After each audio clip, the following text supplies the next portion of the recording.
47 on the year. They are 16 games under 500. We told you in the last 20 games, they're just 4-16. AD with 28, 9-8. Russ with 27, 10-7. Jokic, though, the big night, 38-18 with 6 assists. Let's hear from Frank Vogel. He's speaking with Mike in the media. Frank, what did you think the difference was down the stretch after you had built the lead early in the fourth quarter? Yeah, just we didn't get enough stops.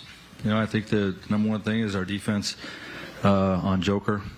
You know, give him credit. He played a hell of a game, hell of a second half. We had some opportunities to get him in foul trouble, and the refs didn't blow the whistle. Allowed him to play more freely, and you know, we didn't have enough answers for him down the stretch. With the math becoming now increasingly difficult, Frank, do you still have the same approach? Don't worry about the math. Worry about the next game. Learn lessons from this game, take him to the next, and hopefully get a win against Phoenix. Okay.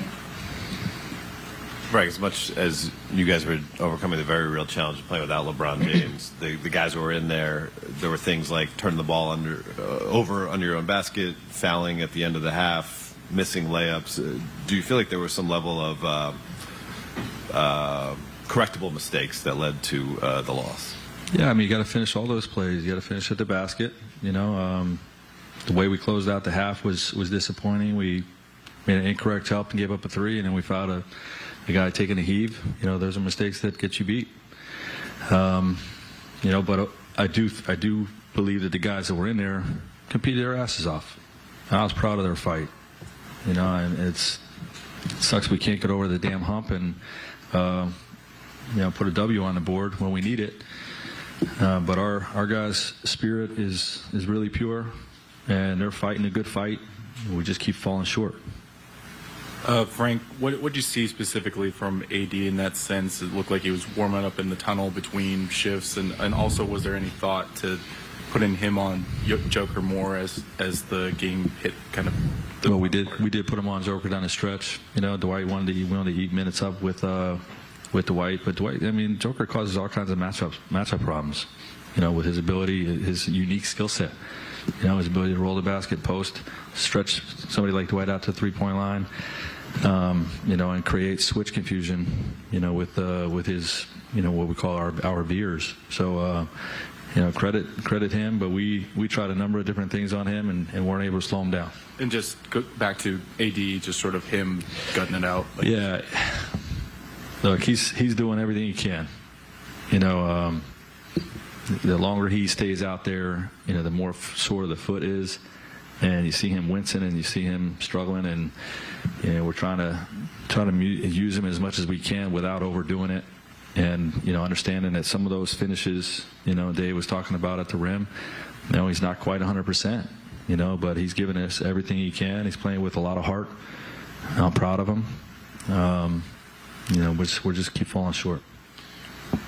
Frank, I think before the game, Bill asked you kind of about fourth quarters, and you mentioned continuity as a factor. I'm curious, how much of it do you think is just straight fatigue? The fatigue of having tight margins for error for 48 minutes, for every mistake seeming like it gets kind of exploited, just kind of thrown. Yeah, I mean, it's tough to put a finger on it. It's a little bit of everything.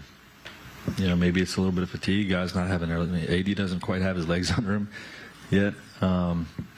Continuity, playing teams that are probably better than us in a lot of situations, and you know, we have a lot to overcome. The margin for error is slim, and we have to figure out a way to get over the hump.